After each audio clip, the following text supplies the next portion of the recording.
हमारे टॉपिक चल रहे हैं फर्स्ट ग्रेड के अकॉर्डिंग। आज हमारा टॉपिक है मौलाना आज़ाद। इसके बाद होगा बंकिम चंद्र चटर्जी या रविंद्रनाथ नहीं, बंकिम चंद्र चटर्जी या विवेकानंद। ये दो टॉपिक रहे। बाकी वीर सावरकर है, लाला लाजपत राय हैं, ये सब हमने पढ़ा दिया है।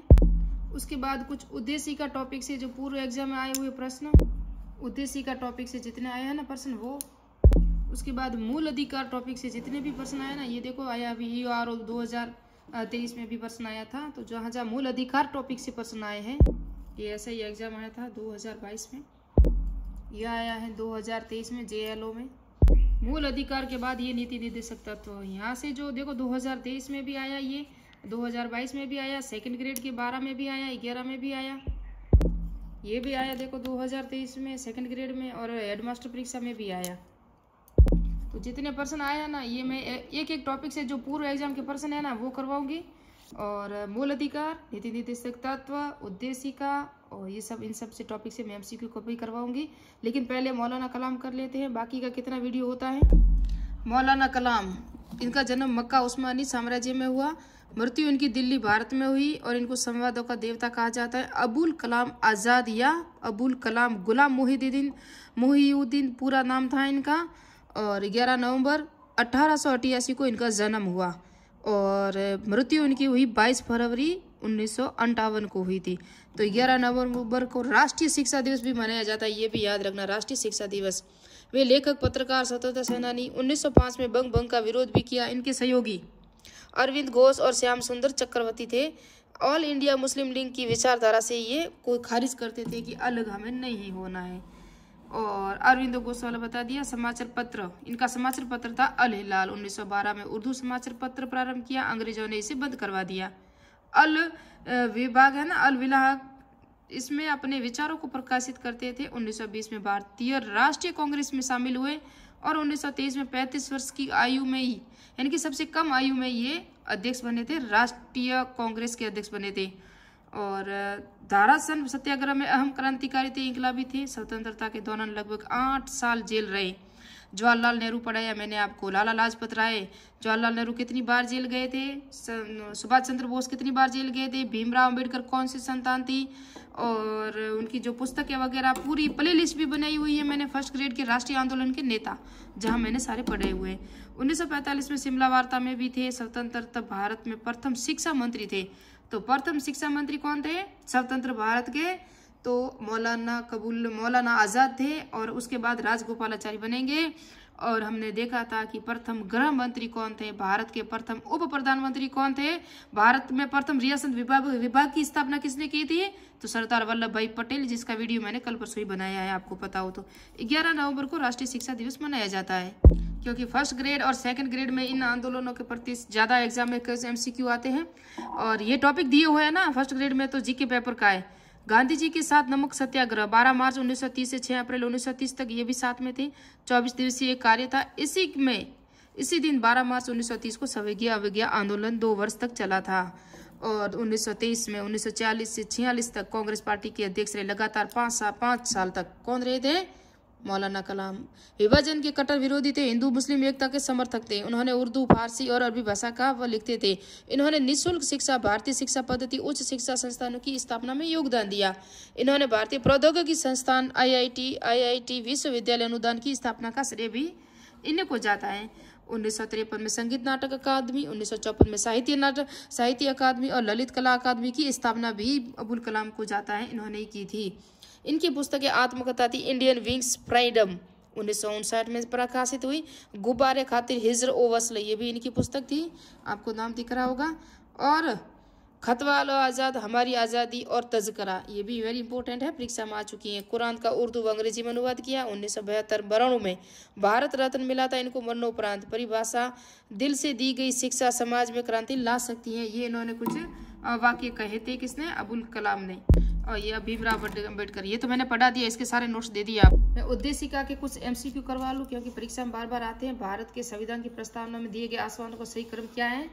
तो इसका है न्याय, स्वतंत्रता, समता और बंधुता। आप यहाँ देखोगे तो पूरा डिटेल से यही लिखा हुआ है, ये पूरी याद कर लेना। यहाँ से ही परीक्षा में प्रश्न आता है, आपको कई बार देखा हो तो ये मैंने बताया आपको। कितने प्रकार का न्याय दिया हुआ है किसके अंदर? भारतीय उद्देशिका में सामाजिक, आर्थिक और राजनीतिक न्याय, 3 प्रकार का न्याय है। न्याय, विचार, अभिव्यक्ति, विश्वास, धर्म और उपासना की स्वतंत्रता, 5 प्रकार की स्वतंत्रता दी हुई है, 2 प्रकार की समानता दी हुई है ना। इस तरह से आपको ये सब याद रखना है। भारत के संविधान की कौन सी विशेषता इसकी उद्देशिका के विशेषित उल्लेखित नहीं है? तो आपको पता है सामाजिक है, समाजवादी है, गणराज्य, पंथ निरपेक्ष, संसदीय नहीं है। तो इसकी व्याख्या आप दिखा दूं मैं आपको पूरी की पूरी, ये देख सकते हो आप, यहाँ पूरा डिटेल से यहाँ लिखा सामाजिक, आर्थिक, राजनीतिक लिखा हुआ है। संसदीय यहाँ आपको कहीं नजर नहीं आएगा, आया क्या? कहीं नजर नहीं आएगा। तो ये मैंने बता दिया आपको कि इसके अंदर पंथ निरपेक्षता 3 शब्द जोड़े गए थे 1942 के संविधान संशोधन में।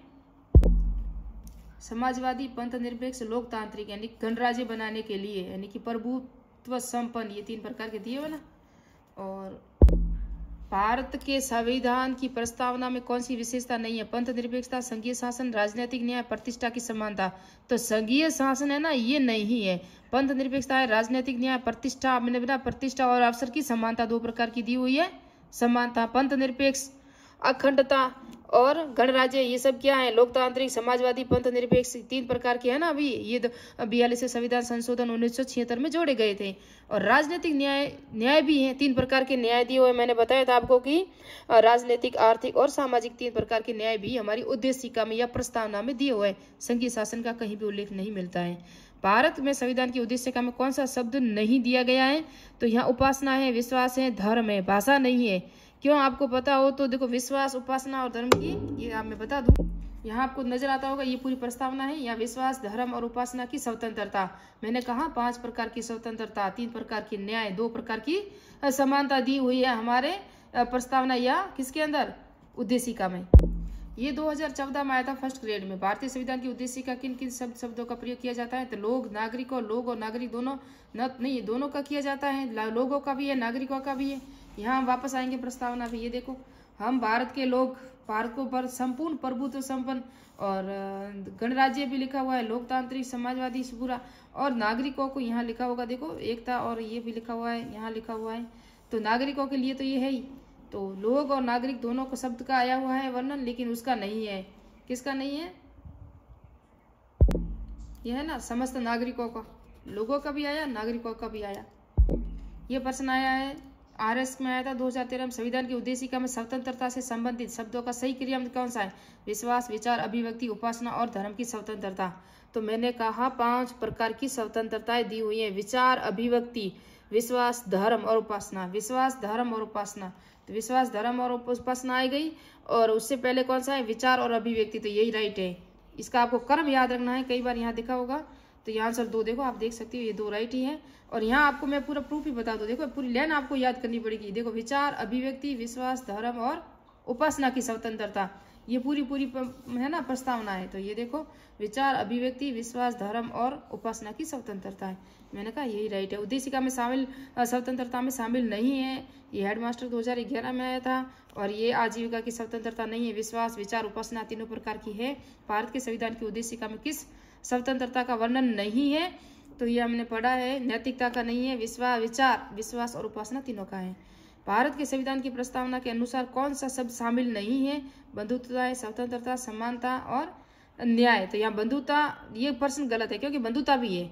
अगर मैं आपको बताऊं, तीनों शब्द आपको हमारी प्रस्तावना में 3 शब्द मिलेंगे। तो इसका देखो, ये स्टार भी दिया हुआ है, क्योंकि यहाँ हम अगर प्रस्तावना को देखेंगे तो यहाँ बंधुता आ गया, आपको मैंने बताया, प्रतिष्ठा, अवसर, उपासना, स्वतंत्रता, विश्वास, अभिव्यक्ति सभी आए ना। तो ये देखो, यहाँ इन्होंने कहा है ना, बंधुता, स्वतंत्रता, समानता, ये 3 प्रकार के न्याय, और बंधुता भी आ गया। तो ये इसको स्टार, यानी कि ये आंसर इसका गलत है। ये पटवार में आया था 2011 में। हमारे संविधान की प्रस्तावना का उल्लेख नहीं है। तो वयस्क मताधिकार का नहीं, भातृत्व, न्याय, प्रतिष्ठा की समानता सभी हैं। उद्देशिका में वर्णित शब्दों का सही क्रम, स्कूल व्याख्या था राजनीतिक विज्ञान 2022 में आया था। ये प्रश्न, पंथ निरपेक्षता, ये दिया हो ना पूरा का पूरा डिटेल से आप देखोगे तो, पंथ निरपेक्ष, न्याय, स्वतंत्रता, राष्ट्र की एकता और अखंडता, ये इसके अंदर राइट है। पूरी आपको इसको याद ही करना पड़ेगा। हम भारत के लोग, भारत को एक संपूर्ण प्रभुत्व संपन्न समाजवादी निरपेक्ष, ये पूरी डिटेल आपको यहाँ दी हुई है इस प्रस्तावना की। ये जो लागू कब किया गया था, ये हमको पता है, 26 नवंबर 1949 को लागू किया गया। और उसके बाद हम देखेंगे, ये प्रश्न आया था 2nd ग्रेड संस्कृत डिपार्टमेंट 2023 में ही आया, देख लो। अपनी इस संविधान सभा में तारीख 26 नवंबर 1949 को, ये तो मैंने फोटो भी बताया था आपको जब भीमराव अम्बेडकर बताया था, तो यहाँ कब क्या किया गया, देखो ये भी आ चुका है, अंगीकृत किया गया, अधिनियम परिवर्तित सभी आ गए हैं प्रश्न में एग्जाम में। ये अंगीकृत, अधिनियम और आत्मसंप्रीत पूरा किया गया। यहाँ हम देखेंगे अंगीकृत, देखेंगे पूरा यहाँ लिखा होगा, पूरी ये प्रस्तावना है।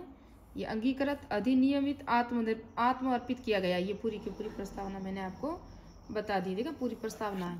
तो ये प्रश्न आया है सेकंड ग्रेड का, 2019 में आया था। सेकंड ग्रेड में संविधान की उद्देशिका में उल्लिखित हम भारत के लोग संविधान की निम्नलिखित विशेषताओं में घनिष्ठ रूप से जुड़ा है। तो ये संप्रभुत्व राज्य से जुड़ा हुआ है।